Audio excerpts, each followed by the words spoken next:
Olá, meus queridos irmãos, tudo bem? Grande abraço para todos vocês. Aqui o pastor Matias Contreras, da Paz Church.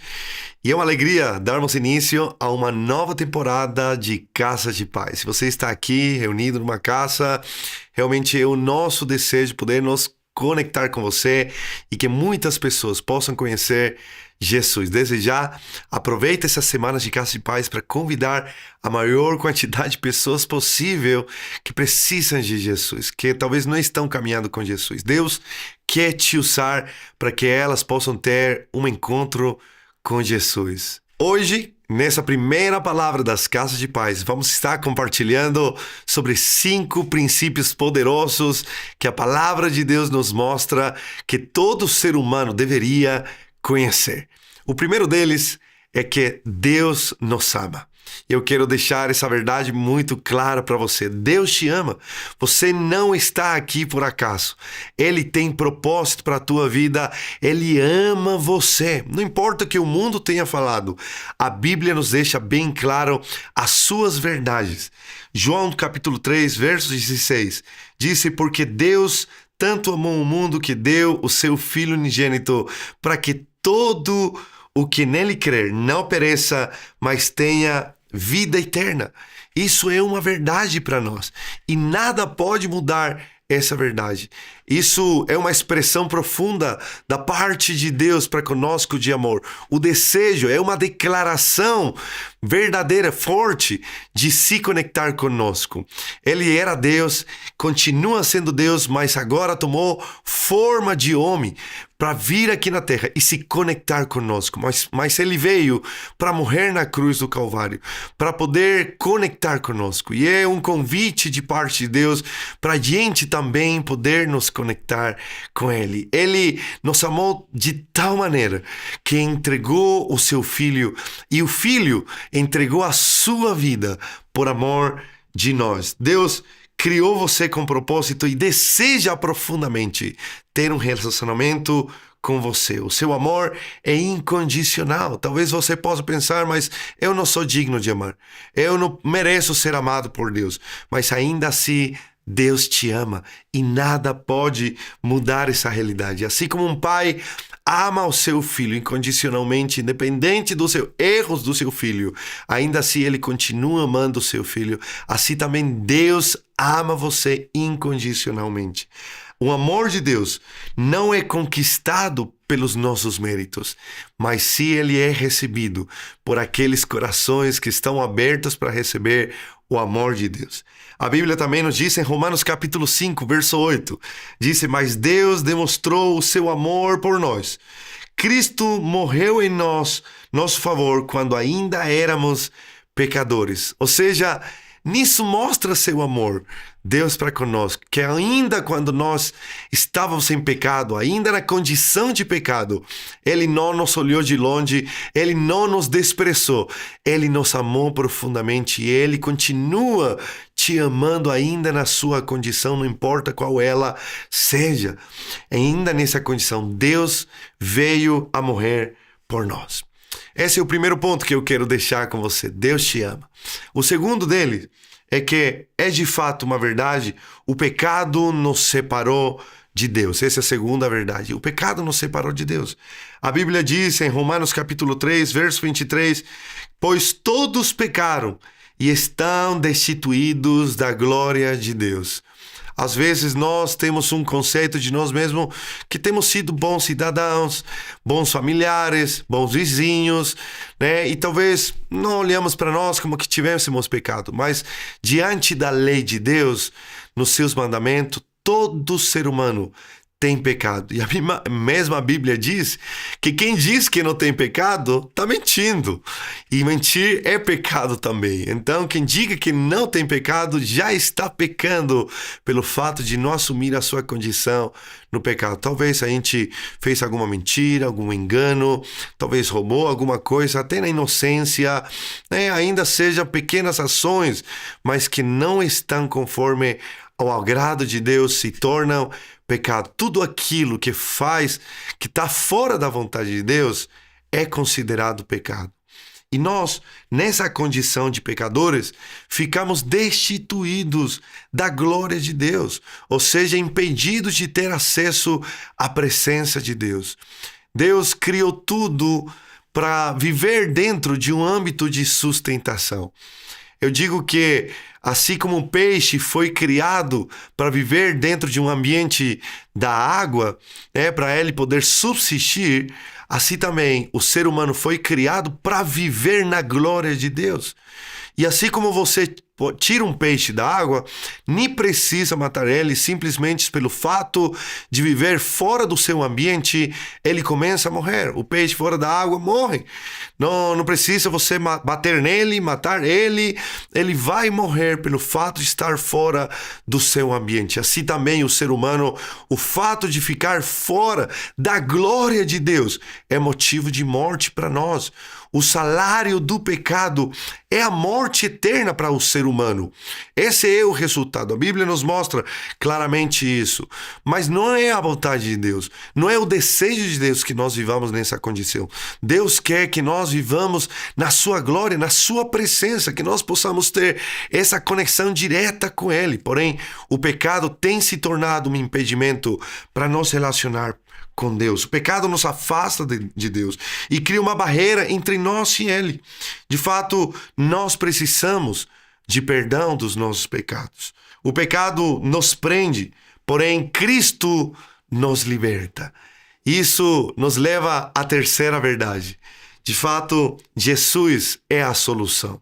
Jesus veio para resolver o conflito do pecado. Deus não quer que a gente viva longe dele. Ele quer que nós, assim como um peixe, ainda possa estar moribundo no seu último suspiro. Se ele volta na água, ele volta a viver. Assim também nós, ainda que tenhamos vivido em pecado e consequentemente longe da glória de Deus, então, se nós voltarmos a Jesus, voltaremos à vida, e não só aqui nessa terra, sino à vida eterna. 1 de Pedro capítulo 2, verso 24. Ele mesmo levou em seu corpo os nossos pecados sobre o madeiro, a fim de que morrêssemos para os pecados e vivêssemos para a justiça. Por suas feridas, vocês foram curados. Ou seja, pelo sacrifício de Jesus, nós fomos libertos, fomos curados e não precisamos viver mais em escravidão, não precisamos viver mais em opressão ao diabo, aos seus planos, e não precisamos continuar vivendo nessa depressão, nessa angústia no coração. Nós podemos agora ser livres. Jesus morreu na cruz no nosso lugar, pagando o preço do nosso pecado, e ressuscitou para nos dar vida, e vida abundante, vida eterna. Como alguém que paga a fiança de um prisioneiro culpado para que ele seja solto, Jesus pagou a nossa dívida. Jesus pagou a sua dívida e a minha dívida. A cruz é a prova de que o amor venceu o pecado. Não tem pecado que o amor de Deus não possa alcançar. João capítulo 14, verso 6 nos diz claramente: eu sou o caminho, a verdade e a vida, ninguém vai ao Pai se não é por mim. Jesus é a solução, Jesus é o caminho, Jesus é a verdade, Jesus é a vida. Ele é a verdade que nós temos que seguir. Ele é a vida que nós temos que viver. Ele é o caminho que nós temos que caminhar, que vai nos levar ao Pai. Não tem uma religião, não tem uma outra entidade, não tem um outro nome que possa nos dar salvação e libertação do nosso pecado, senão Jesus. A Bíblia também nos diz em Atos capítulo 4, verso 12: não há salvação em nenhum outro, pois debaixo do céu há nenhum outro nome dado aos homens pelo qual devemos ser salvos. Não tem outro nome, não tem outra pessoa, não tem outro caminho, não tem outra verdade, não tem outra vida que você possa seguir, que te leve à salvação eterna, que te leve a viver com o Pai. Só Jesus. Jesus não é uma opção entre muitas. Ele é a única solução. Quarto lugar, Quarta verdade poderosa é que nós precisamos crer e receber. A Bíblia em Romanos capítulo 10, verso 9 nos diz: se você confessar com a sua boca que Jesus é o Senhor e crer em seu coração que Deus o ressuscitou dentre os mortos, então você será salvo. Nós precisamos crer no coração que Jesus realmente morreu e ressuscitou, que Deus o levantou entre os mortos. Se você crer e confessar com a sua boca que Ele é o Senhor, ou seja, não simplesmente uma pessoa qualquer, um profeta qualquer, um bom mestre, não, Ele é Deus, Ele é o Senhor, e eu reconheço como o meu Senhor, como dono da minha vida, eu entrego a minha vida a Ele, eu realmente decido caminhar, vivendo agora a minha vida para Jesus, então eu serei salvo. Isso em nenhum momento diz que nós temos que alcançar a perfeição para recebermos a salvação. Ele diz que todo aquele que nele crê, então esse seria salvo. Basta a gente crer de coração e confessar com a nossa boca, ou seja, entregar a minha vida ao Senhor. Verbalmente declarar que Ele agora é o Senhor da minha vida. Um presente só tem valor quando ele é aceito. Se você não receber a salvação que Ele já efetuou na cruz do Calvário, então, ainda que Ele morreu por nós não receberíamos esse presente. Nós precisamos recebê-lo, nós precisamos abrir o nosso coração e reconhecê-lo como o Senhor das nossas vidas, convidá-lo a morar na nossa vida. João capítulo 1, verso 12 nos diz: contudo, aos que receberam, aos que creram em seu nome, deu-lhes o direito de se tornarem filhos de Deus. Ou seja, aqueles que de fato reconheceram Jesus como Senhor da sua vida, eles então se tornariam filhos de Deus. Mas eu não era filho de Deus? Todos nós fomos criados por Deus, éramos criação de Deus. Para nos tornar filhos de Deus, nós precisamos reconhecê-lo, Ele, como nosso Pai. Amém? A salvação não é sobre merecer, é sobre receber. Sobre receber. E em quinto lugar, a quinta verdade que eu quero deixar com você é que nós, uma vez que entregamos a nossa vida, então recebemos uma nova vida em Jesus. Nós começamos agora uma nova vida em Jesus. 2 Coríntios capítulo 5, verso 17, diz assim: se alguém está em Cristo, é uma nova criação. As coisas antigas já passaram, eis que surgiram coisas novas. Quem crê em Jesus recebe o Espírito Santo e Ele transforma as nossas vidas. Mas uma coisa é verdade: em Cristo você não tem um recomeço. Em Cristo você recebe uma nova vida para viver.